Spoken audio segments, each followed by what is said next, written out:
लगता हूँ अब तेरे काज। पालन करने को आज्ञा तो मैं नियुक्त होता हूँ आज। अंतर में स्थित रहकर मेरे बागडोर पकड़े रहना। निपट निरंकुश चंचल मन को सावधान करते रहना। अंतर्यामी को अंतः स्थित देख सशंकित होवे मन। पाप वासना के उठते ही हो नाश लाज से वह जलभुन। जीवों का कलरव जो दिन भर सुनने में मेरे आवे। तेरा ही गुणगान जान मन ब्रह्मदुत हो अति सुख पावे। तू ही है सर्वत्र व्याप्त हरि, तुझ में ये सारा संसार। इसी भावना से अंतर भर मिलूं सभी से तुझे निहार। निज प्रतिपल निज इंद्रिय समूह से जो कुछ भी आचार करूं। केवल तुझे रिझाने को बस तेरा ही व्यवहार करूं। केवल तुझे रिझाने को बस तेरा ही व्यवहार करूं। हरजू आय विराजिए कथा सुनहु इतिहास। तुम श्रोताया माल के सौ पद रज हम दास। भक्त भक्ति भगवंत गुरु चतुर नाम बपु एक। इनके पद बंधन किए नासत विघ्न अनेक। लखन सिया रामचंद्र की जय, उमापति महादेव की जय। पवन सुत हनुमान की जय, वृंदावन कृष्ण चंद्र की जय। बोलो भाई सब संतन की जय। जय जय सीताराम गुरुदेव भगवान की जय हो, जय हो, जय हो। श्री परमानंद दास जी द्वापर युग की श्री कृष्णानुरागिणी ब्रज गोपियों की तरह इस कलयुग में भी श्री परमानंद दास जी प्रेम की ध्वजा हुए। इन्होंने श्री कृष्ण की पौगंडावस्था, बाल्यावस्था एवं किशोरावस्था आदि की समस्त लीलाओं का पदों में गान किया। इस बात का आश्चर्य ही क्या है, ये पहले द्वापर युग के श्री कृष्ण के तोक सखा ही तो हैं। इनके नेत्रों से रात दिन प्रेमाश्रुओं का प्रवाह चलता रहता है। इनके शरीर में सदा रोमांच रहता है। इनकी उदार वाणी सदैव प्रेम के कारण गदगद बनी रहती थी। ये बड़े उदार थे तथा इनका भाव तन उदार श्री श्याम सुंदर की शोभा से सराबोर रहता था। सारंग राग में विशेष पद रचना करने के कारण इनकी सारंग छाप पड़ गई थी। इनके द्वारा रचे हुए पदों को कानों से सुनते ही प्रेमावेश आ जाता है। श्री परमानंद दास जी भगवान की लीला के मर्मज्ञ, अनुभवी कवि और कीर्तनकार थे। वे अष्टछाप के प्रमुख कवियों में से एक थे। उन्होंने आजीवन भगवान की लीला गाई। श्री मद वल्लभाचार्य जी की उन पर बड़ी कृपा रहती थी। वे उनका बड़ा सम्मान करते थे। उनका पद संग्रह परमानंद सागर के नाम से विख्यात है। उनकी रचनाएं अत्यंत सरस और भावपूर्ण हैं। लीला गायक कवियों में उन्हें गौरवपूर्ण स्थान प्राप्त है। परमानंद दास जी का जन्म संवत 1550 विक्रम में मार्गशीर्ष शुक्ल पक्ष 7 को हुआ था। वे कानकुब्ज ब्राह्मण थे, कन्नौज के रहने वाले थे। जिस दिन वे पैदा हुए उसी दिन एक धनी व्यक्ति ने उनके पिता को बहुत सा धन दिया। दान के फलस्वरूप घर में परमानंद छा गया। पिता ने बालक का नाम परमानंद रखा। उनकी बाल्यावस्था सुखपूर्वक व्यतीत हुई। बचपन से ही उनके स्वभाव में त्याग और उदारता का बाहुल्य था। उनके पिता साधारण श्रेणी के व्यक्ति थे। दान आदि से ही जीविका चलाते थे। एक समय कन्नौज में अकाल पड़ा। हाकिम ने दंड रूप में उनके पिता का सारा धन छीन लिया। वे कंगाल हो गए। परमानंद पूर्ण रूप से युवा हो चुके थे। अभी तक उनका विवाह नहीं हुआ था। पिता को सदा उनके विवाह की चिंता बनी रहती थी और परमानंद उनसे कहा करते थे कि आप मेरे विवाह की चिंता न करें, मुझे विवाह ही नहीं करना है। जो कुछ आय हो उससे परिवार वालों का पालन करें, साधु सेवा और अतिथि सत्कार करें। पर पिता को तो द्रव्योपार्जन की धुन सवार थी। वे घर से निकल पड़े, देश विदेश में घूमने लगे। इधर परमानंद भगवान के गुण कीर्तन लीला गान और साधु समागम में अपने दिन बिताने लगे। वे युवावस्था में ही अच्छे कवि और कीर्तनकार के रूप में प्रसिद्ध हो गए। लोग उन्हें परमानंद स्वामी कहने लगे। 26 साल की अवस्था तक वे कन्नौज में रहे। उसके बाद वे प्रयाग चले आए। स्वामी परमानंद की कुटी में अनेकानेक साधु संत सत्संग के लिए आने लगे। उनकी विरक्ति बढ़ती गई और काव्य तथा संगीत में वे पूर्ण रूप से निपुण हो गए। स्वामी परमानंद एकादशी की रात्रि को जागरण करते थे, भगवान की लीलाओं का कीर्तन करते थे। प्रयाग में भगवती कालिंदी के दूसरे तट पर दिग्विजयी महाप्रभु बल्लभाचार्य जी का अड़ैल में निवास स्थान था। महाप्रभु अड़ैल जो है प्रयागराज के जो दूसरे नैनी साइड में उधर। हाँ, नैनी साइड में। महाप्रभु का जलघरिया कपूर परमानंद स्वामी के जागरण उत्सव में सम्मिलित हुआ करता था। एक दिन एकादशी की रात को स्वामी परमानंद कीर्तन कर रहे थे। कपूर चल पड़ा। यमुना में नाव नहीं थी, वह तैरकर इस पार आ गया। परमानंद स्वामी ने देखा कि उसकी गोद में एक श्याम वर्ण का शिशु बैठा है। उसके सिर पर मयूर पक्ष का मुकुट है।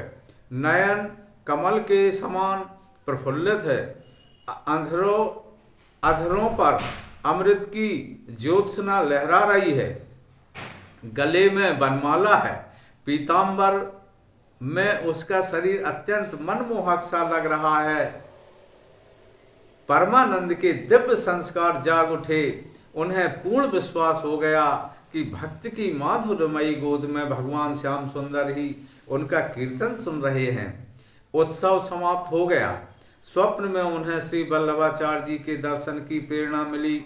वे दूसरे दिन उनसे मिलने के लिए चल पड़े।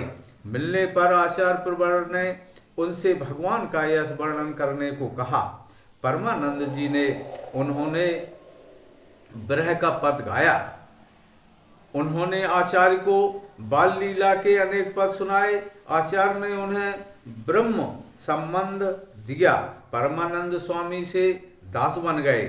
संवत 1582 विक्रम में वे महाप्रभु जी के साथ ब्रज गए। उन्होंने इस यात्रा में आचार्य को अपने पूर्व निवास स्थान कन्नौज में ठहराया था। आचार्य उनके मुख से हरि तेरी लीला की सुधा व पद सुनकर 3 दिनों तक मूर्छित रहे। वे आचार्य प्रवर के साथ सर्वप्रथम गोकुल आए। कुछ दिन रहकर वे उन्हीं के साथ वहां से गोवर्धन चले आए। वे सदा के लिए गोवर्धन में ही रह गए। सुरभि कुंड पर श्याममत माल वृक्ष के नीचे उन्होंने अपना स्थायी निवास स्थिर किया।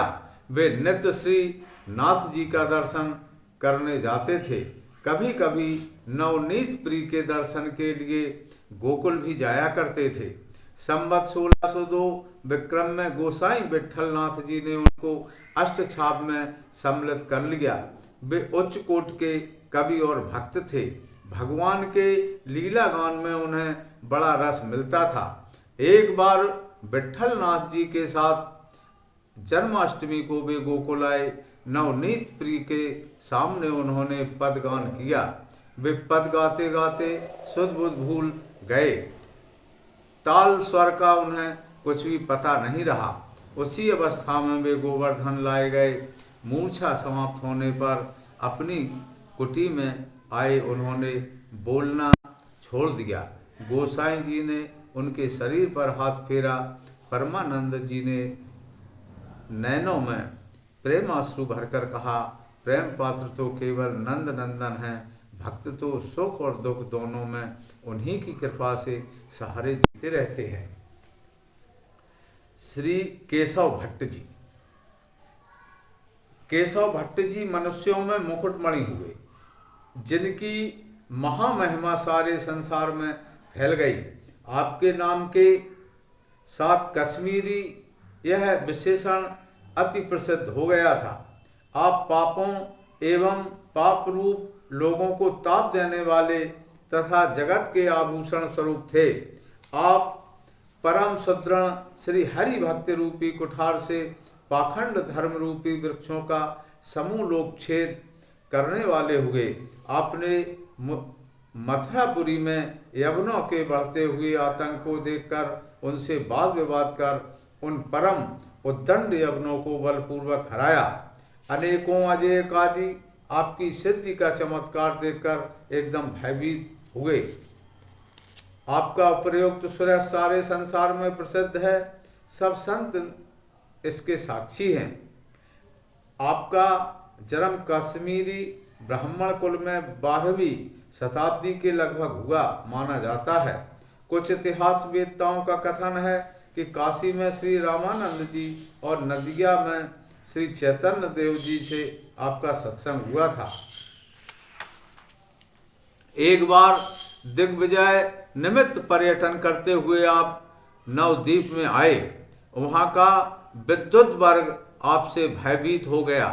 तब श्री कृष्ण चैतन्य महाप्रभु अपने शिष्य वर्ग को साथ लेकर श्री गंगा जी के परम सुखद पुलिन पर जाकर बैठ गए और बालक को पढ़ाते हुए शास्त्र चर्चा करने लगे। उसी समय टहलते हुए श्री केशव भट्ट जी भी आकर आपके समीप बैठ गए। तब श्री महाप्रभु जी अत्यंत नम्रता पूर्वक बोले, सारे संसार में आपका स्वयं छा रहा है, अतः मेरे मन में यह अभिलाषा हो रही है कि मैं भी आपके श्रीमुख से कुछ शास्त्र संबंधी वार्ता सुनूं। श्री कृष्ण चैतन्य के इन वचनों को सुनकर श्री केशव भट्ट जी बोले कि तुम तो अभी बालक हो, बालकों के साथ पढ़ते हो, परंतु बातें बड़ों की तरह बहुत बड़ी बड़ी करते हो, परंतु तुम्हारी नम्रता सुशीलता आदि देखकर मैं बहुत प्रसन्न हूँ। अतः तुम्हारा जो भी सुनने का आग्रह हो वह कहो, हम वहीं सुनाएंगे।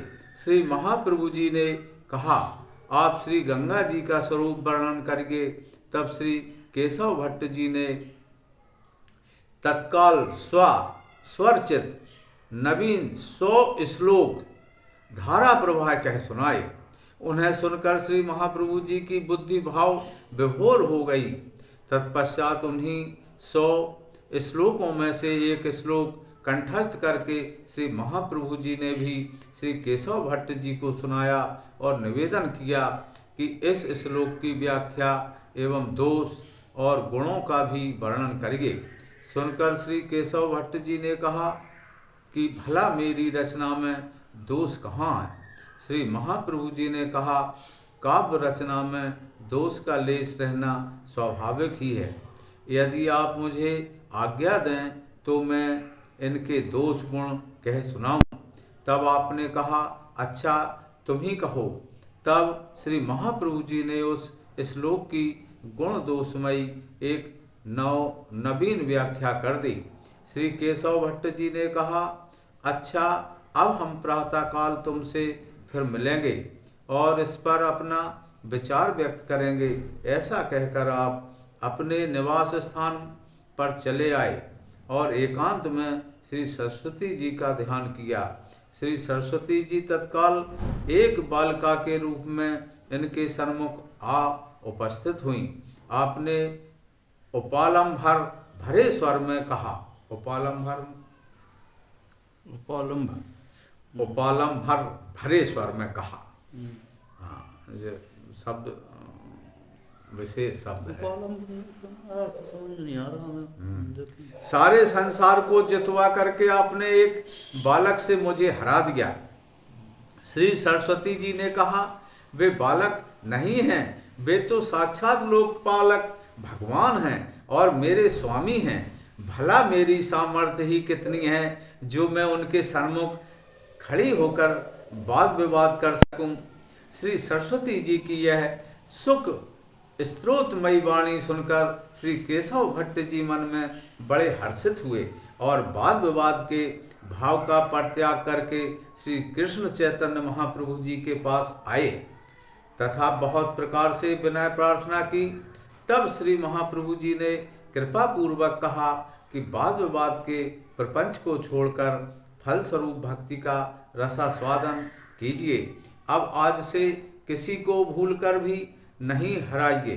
श्री केशव भट्ट जी ने श्री महाप्रभु जी की यह बात हृदय में धारण कर ली और शास्त्रार्थ तथा दिग्विजय छोड़कर एकांतिक भक्ति सुख में निमग्न रहने लगे। आपके समय में दिल्ली का बादशाह अलाउद्दीन खिलजी था। उसके उग्र स्वभाव से हिंदू प्रजा उठी थी। उसने घोषणा की कि सारे हिंदू मंदिर तोड़ दिए जाएं। उस समय मथुरा के सूबेदार के आदेशानुसार एक फकीर ने लाल दरवाजे पर एक यंत्र टांगा, जिसके प्रभाव से जो भी हिंदू उस दरवाजे से निकलता वह मुसलमान बन जाता और दूसरे लोग जबरन उसे अपने धर्म में शामिल कर लेते। इस महान विपत्ति से बचने के लिए सभी ब्रजवासी श्री भट्ट जी के पास पहुँचे। श्री आचार्य देव स्वयं शिष्य समूह को साथ ले उस स्थान पर गए और यंत्र को तोड़कर धर्म की रक्षा की। अब श्री भट्ट जी महाअजय संसार रिपु को जीतने में महावीर श्री भट्ट ने अपार उज्जवल श्रृंगार रस पारावार प्रकट किया। आप अपनी सरस रचनाओं के द्वारा रस की वर्षा करके रसिक महानुभावों के मन को आनंद प्रदान करने के लिए मानो मेघ के समान विश्वव्याप व्योम में प्रकट हुए। आपके पदों में माधुर्य भावमयी तथा भक्तों को सुख देने वाली ललित लीलाओं से सुट्ठू प्रकारेण संयुक्त श्री प्रिया प्रीतम की मनोहारिणी छवि का साक्षात दर्शन होता है, जिसे देखते ही रसिक जनों का हृदय हर्षित हो उठता है तथा हृदय में प्रेम की वर्षा सी होने लगती है। आप ऐसे जगद्वित कवि हुए जीवों को संसार बंधन से मुक्त करने के लिए अथवा संसार सागर से पार करने के लिए आप अत्यंत उदार पूर्वक सबको अविचल अनपायनी भक्ति प्रदान करते थे। आपका स्वयस रूपी चंद्रमा अपने अभ्युदय से आज भी जीवों के हृदय में स्थित अज्ञान रूपी अंधकार का विपरीत ज्ञान एवं अनादिकाल से भवाटवी में भटकने से संजात श्रम को दूर कर रहा है। आप सदा सर्वदा आनंद कंद श्री नंद नंदन श्री कृष्ण एवं श्री वृषभानु नंदिनी श्री राधिका जी के भजन में निमग्न रहा करते थे। श्री भट्ट जी के विषय में कुछ विवरण इस प्रकार है। विक्रमी सम्मत की 16वीं सदी के पूर्व वृंदावन की पवित्र भूमि मधुर भक्ति के पूर्ण आप्लावित थी। इसी समय ब्रजभाषा के महान रसिक कवि श्री भट्ट ने श्री राधा कृष्ण की उपासना द्वारा समाज को सरस और नवीन भक्ति चेतना से समलंकृत कर सगुण लीला का प्रचार किया। श्री भट्ट ब्रज और मथुरा की ही सीमा में रहने को परम सुख और आनंद का साधन मानते थे। ब्रज की लताएं, कुंज सरता, हरितमा और मोहिनी छवि को वे प्राणी से भी प्रिय मानते थे। वे केशव काश्मीरी के अंतरंग शिष्य थे। कहते हैं कि यवनों के आतंक के कारण सनातन धर्म में शिथिलता आ जाने से देश की तत्कालीन दुर्वस्था देखकर श्री केशव काश्मीरी जी आजीवन भक्ति भगवंत और गुरु के ऐश्वर्य प्रकाश एवं सिद्धांत संपादन में ही लगे रहे। इसके लिए आपने अनेक ग्रंथों की रचना एवं कई बार संपूर्ण भारत का भ्रमण किया। फलस्वरूप वैष्णवता का तो खूब प्रचार प्रसार हुआ, परंतु ब्रज रस के यथेष्ट वर्णन की आपकी लालसा शेष ही रह गई। यद्यपि आपने अपने ग्रंथों में प्रसंग आने पर यत्र यत्र सर्वत्र इस रस की बड़ी मधुर विवेचना की है, परंतु स्वतंत्रता तया इस विषय पर कोई प्रतिपादक ग्रंथ न लिख सके। इसका एक कारण यह भी था कि आपको यह अंदेशा था